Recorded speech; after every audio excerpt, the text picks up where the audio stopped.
What's up, guys? Kyle Krabs, Locked On Dolphins. We're getting ready to get things started here. Live stream, first one, getting under the belt. Looking forward to getting this thing started. Just give me a minute or two to send out some social media pushes. Make sure everybody knows we're going live with this thing started. And we'll go from there.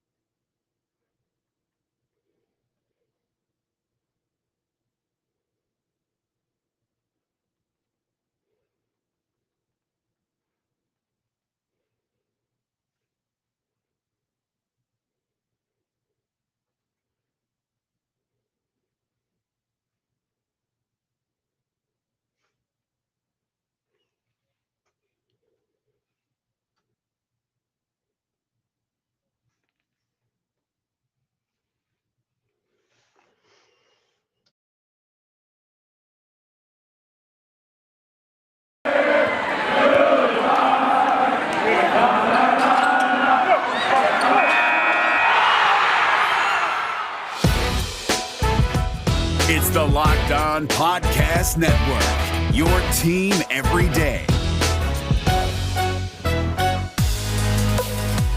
You are Locked On Dolphins, your daily Miami Dolphins podcast, part of the Locked On Podcast Network, your team every day.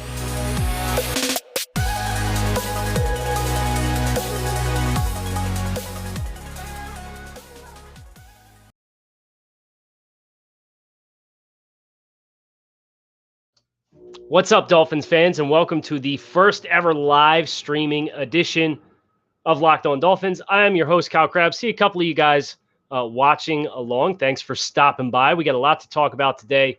Obviously, roster cuts, Greg Little, Alan Hurns, Coach Flores, the mysteries of the playbook. So lots to get into. But before we get there, today's episode is brought to you by the TDN Live Fantasy Show. The Locked On Live Fantasy Show. Have live fantasy football questions you need answered before your draft. Don't miss on Locked On Fantasy Live on Wednesday, August 18th, 9 p.m. Eastern, streaming on the Locked On NFL YouTube page. Subscribe now so you don't miss it. Our stable of fantasy experts will answer your questions live or submit them ahead of time to @LockedOnNetwork on Twitter.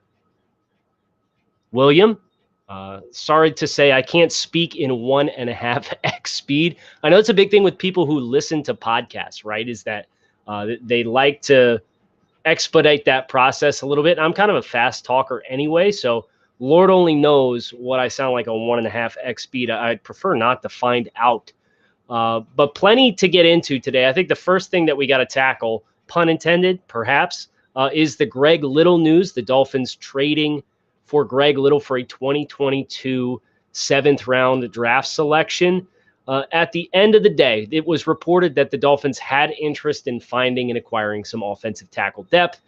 We've talked on this show about how they've made efforts to secure that with Isaiah Wilson, with signing DJ Fluker, and obviously neither one of those opportunities materialized for the Dolphins. So here we are after the first preseason game. Austin Jackson underwhelms a little bit. Liam Eichenberg might be playing inside at guard. So they move a 7th-round pick in this upcoming draft for Greg Little. Greg Little is a very raw prospect. He was a raw prospect coming out of Ole Miss. I thought he was overdrafted a little bit. He was the 37th overall pick. He's got great physical tools. He's like every other Miami offensive lineman that's been brought in. I think he was 92nd percentile in his standing broad jump, and he's over 310 pounds. So he checks those boxes. And somebody had asked me the question on social media, at what point do we start asking, is this methodology working or not? And I think this year's going to be pretty telling. I do think Liam Eichenberg was a little bit of a departure from a lot of the things that the Dolphins have gravitated towards with the Isaiah Wilsons of the world and even the Austin Jacksons of the world. He was a little leaner, a little bit more proficient and technically sound. Greg Little is kind of your low-risk flyer there that maybe you get your hands on him, you coach him up a little bit, but definitely fits the physical mold that the Dolphins have gravitated towards with this regime. So expectations probably nil. I think it would be irresponsible to put any significant level of expectations on Greg Little coming in after the start of training camp. And it had been reported when they said the Dolphins were interested in offensive tackles, they were looking for tackle depth. Do I think he's going to push Austin Jackson? Probably not. Right on cue, Hassam in the comments, depth signing, or is there something more? I think maybe down the road, if you catch fire, then there's an opportunity for you to have a starter and get him for on the cheap. Obviously, he's was once upon a time very highly regarded, but he started 6 games in 2 years for Carolina, and there's been kind of really up and down and hasn't had the reps to get the polish that he really needed coming out of Ole Miss. So my expectations are pretty low. I would temper him if you feel like this is a starter. Never say never, but it's certainly not something that I am. I'm going to be feeling is a big boom for the Dolphins. Another thing that caught my eye today that I wanted to make sure I got the chance to talk about was ESPN's Football Power Index. It's one of the things that tries to forecast what teams look like for the upcoming season. And they do the 10,000 simulations based on their own rankings of players and metrics and so on and so forth.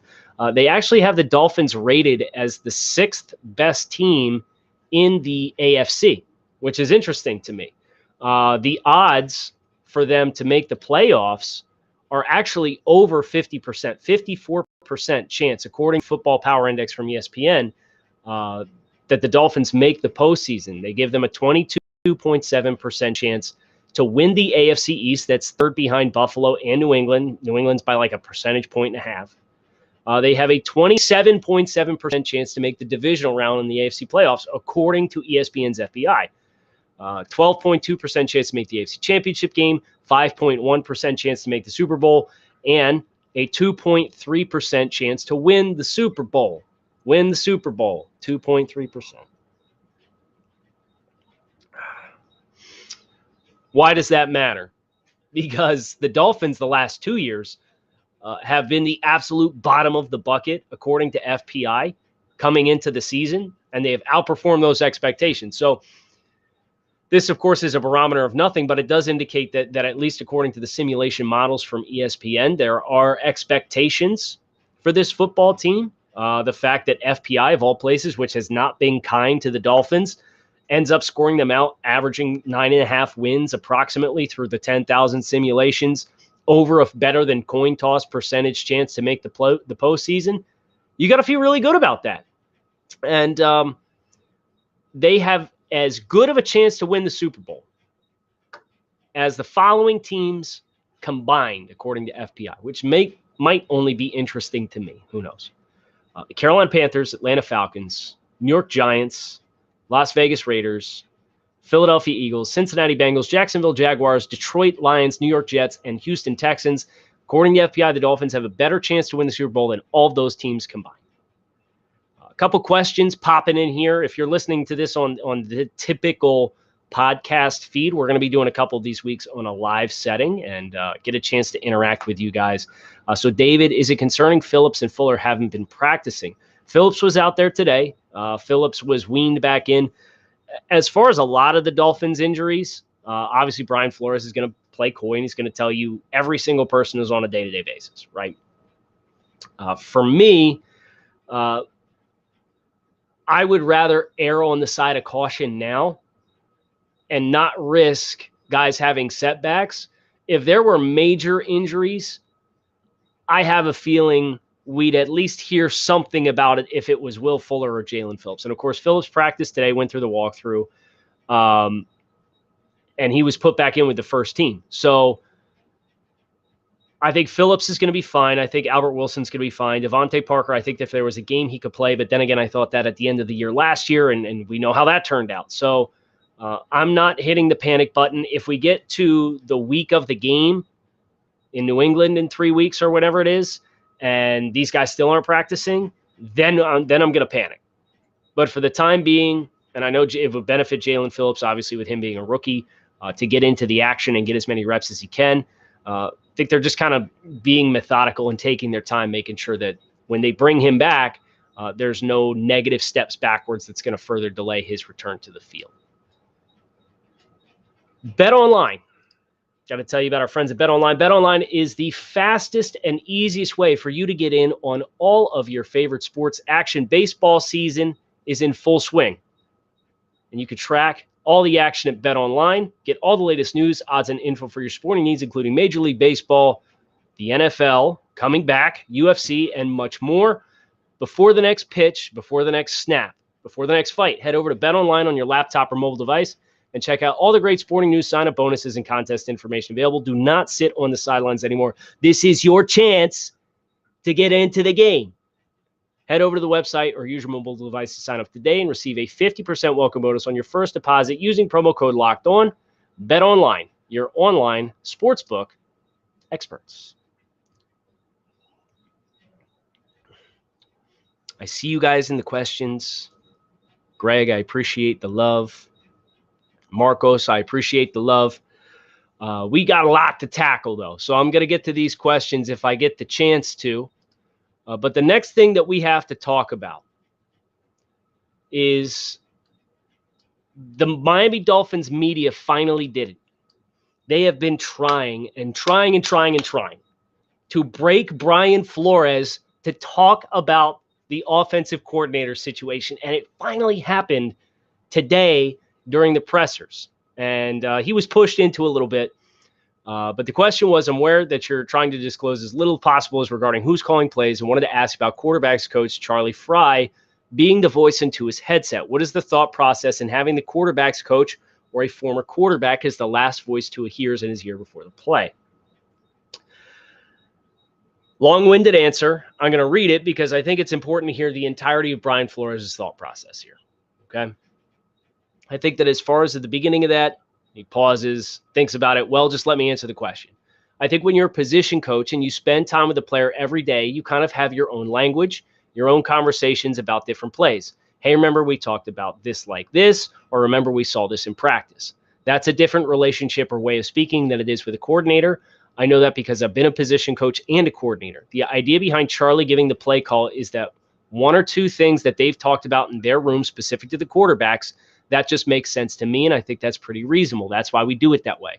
I know you guys, being the media, asked about the play calling. Look, obviously you guys haven't been up with the coach's booth, but this is what happens. Somebody is watching the front side of the play. Somebody's watching the back side of the play. Somebody's watching the coverage, the safety rotation. Somebody's watching the front. So there's a lot of dialogue. At the end of the day, what happens is somebody gives Charlie the call, and Charlie says, hey, Tua, wristband 33. It's not six people talking to Tua. You may think, but that's not what happens. Maybe that's too much information. That's what it is. It's wristband 37. That's the information that the quarterback gets on the headset. The coaches are saying, hey, backside end is doing this. We might want to call wristband 38. That's kind of how it goes. I was told to explain that. That's what he throws in there. So as far as the actual identity of the play caller, he says we just try and keep things internal. Who's responsible for the play? Brian Flores knows who's responsible for the play. So I think that's a really good look at kind of the methodology behind how the Dolphins got to this point. And the takeaway that I have in all of this is pretty interesting, because one of the things that we've talked about a little bit on my NFL draft podcast, Draft Dudes with Joe Marino, bless his soul, he's a Bills fan. We'll try not to hold that against him. Is when you have a defensive head coach, one of the things that you're always going to be exposed to if your team has success is a lot of turnover with your offensive staff, right? Because a prime offensive coordinator is going to get hired to go work somebody else. That's the way it works. We've obviously seen through the first 2 years of the Brian Flores era, we had Chad O'Shea, one and done. Jim Caldwell didn't, as an assistant coach and quarterbacks coach, he didn't stick. Then this past year, you had Shane Gailey, one and done. So one of the things that I like about this approach for Miami is the fact that you are going to have a sustained infrastructure around your quarterback in Tua Tagovailoa. And if somebody leaves, that collaborative effort and that kind of overall working process to allow coaches to focus and identify individual dynamics of a game as it lives and breathes and evolves as you're working your way through it. And if that structure stays the same, even if you have personnel turnover, what ends up happening is the experience for the quarterback is very familiar. And if it is collaborative, it becomes a little easier to maintain the consistency in what your offense looks like. Now, of course, at the end of the day, somebody has to make the decisions on who's calling the plays. We tend to think that's George Godsey. He has experience as an NFL play caller, did it in Houston back in the mid-2010s. I understand where Brian Flores is going with Charlie Frye. You spend the most time with Tua in the film room talking about this. You're going to have your own language. And when I think about that, I go back to New England with Jerry Shaplinski, who was here in Miami for a short while. And guys like Jacoby Brissett and Jimmy Garoppolo talking about how they worked with Shaplinski because Josh McDaniels had his own language that he worked with Tom Brady because they were at it for so long and they had spent so much time separately, not working on install, but working on things. Hey, remember 7 years ago when we did this?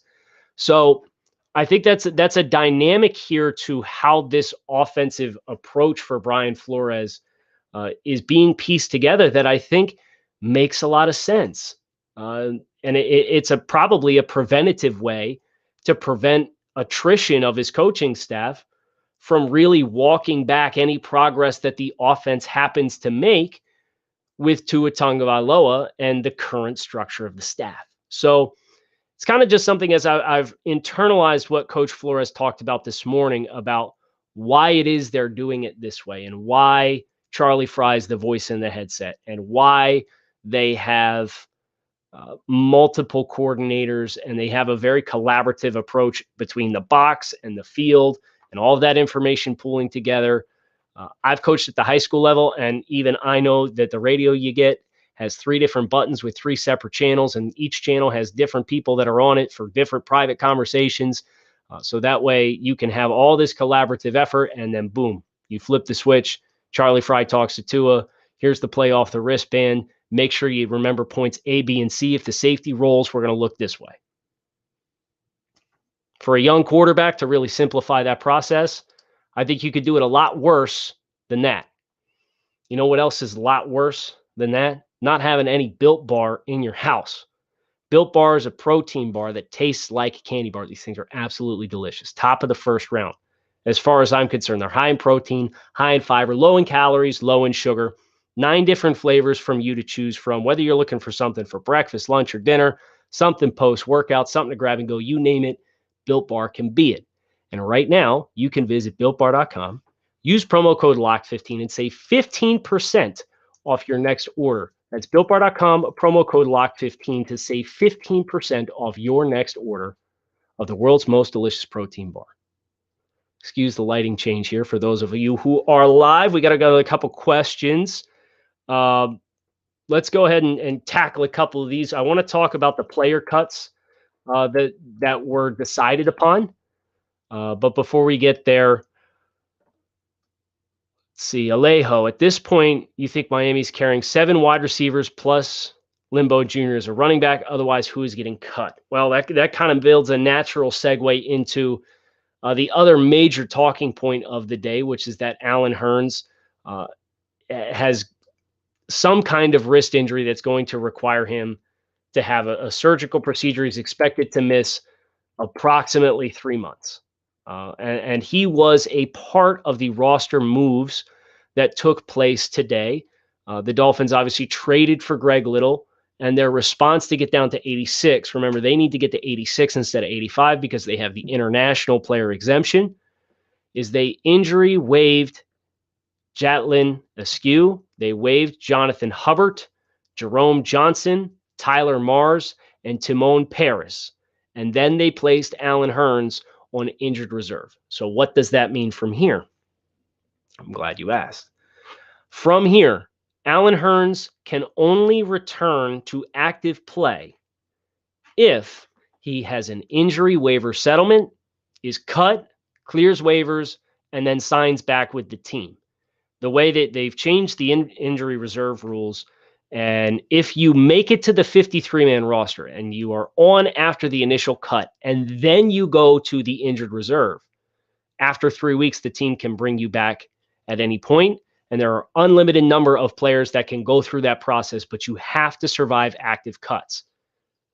The Dolphins did not do that. They fast-tracked Hurns. They put him on IR now.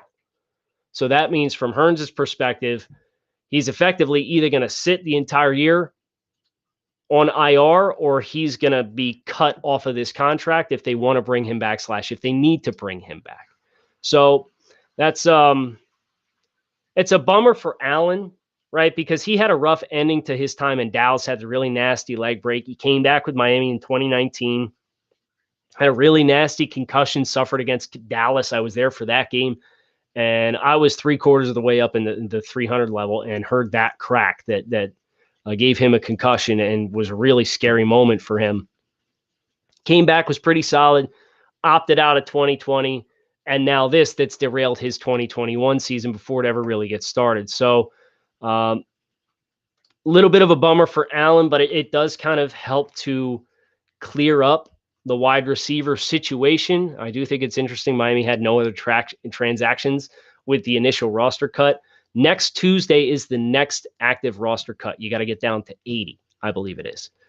So you're going to have another minor cut, and then the major cut comes after that. I believe that is September 1st. Don't quote me, though. That's off the top of my head. So a lot of changes coming for the Dolphins roster. There may be some opportunities to bring some guys in based off initial cuts for other teams. Typically, the guys that are getting cut now are the Jonathan Hubbards and Jerome Johnsons and Tyler Marses, who realistically probably didn't have a great chance to make the roster anyway, right?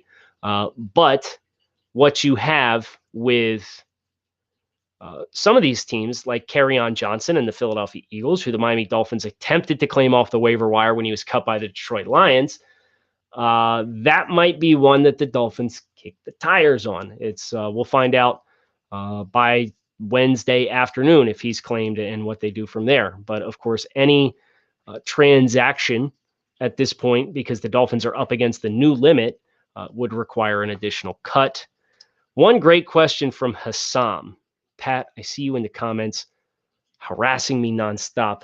I will not acknowledge your trolling comments, Pat. Pat's a good friend of mine. Hassam, do you see Austin Jackson's development similar to Colton Miller / Garrett Bowles? I think that's the silver lining, right? That you're not really going to hit the panic button completely at this point in time, because guys like Garrett Bowles have had the light bulb come on late for them. You would obviously like to see the player development happen a little bit more rapidly than that. Garrett Bowles entered into his 4th year of his rookie contract, and they declined his 5th year option. Like they were ready to be done. And then he blew up and he earned himself a really nice contract extension. So it happens. Colton Miller was actually a reasonably linear progression where he was abysmal as a rookie. He was way worse than Austin Jackson was. And then he made a significant jump, but was still below average. And then the year after that, he was very good. So I think the Colton Miller one, based on what Austin Jackson was last year, is a pretty aggressive projection for what Austin can look like this year. But the Garrett Bowles one is certainly something that you may see. If you see the same player this year, then you hope he does become the next version of Garrett Bowles. And I'll say this for Garrett Bowles: he was I believe he was a JUCO transfer into Utah and only played there for 2 years. So like he was pretty raw, and Austin was pretty raw coming out as well. So there are opportunities for guys to make big jumps at any point in the process. You never know. That's probably the hope with Greg Little too, is maybe it becomes another one of these diamonds in the rough where you think about how some of the success the Dolphins have had off the waiver wire. But time will tell. And I think we do need to stay patient. We need to remember we haven't played any significant snaps yet. One preseason game does not a season make. So I know there's a lot of gloom and doom on the timeline between the 2 interception, and he was late on the read, and the offensive line looked terrible, and Austin Jackson was bad. And like, yeah, let's get a couple more data points on the plot line before we declare a national emergency for X, Y, or Z. But definitely something to look over. And I think the Dolphins should be applauded for being proactive as it pertains to the offensive line specifically. So that's going to do it for us on the first ever Locked On Dolphins live stream. If you tuned in, Locked On Fins on YouTube, make sure you hit the subscribe button, like and subscribe. I'm new to YouTube, so forget if I don't have the calls to action down pat just yet, but we'll get them down. We're going to do a couple of these a week. If you missed the live stream, you can, of course, always catch us on the podcast feed, wherever you choose to listen to podcasts. Your team every day. We say it, we live it, we mean it here on the Locked On Network. Kyle Krabs, Locked On Dolphins. Keep it locked in right here on Locked On Dolphins. Thanks as always for listening.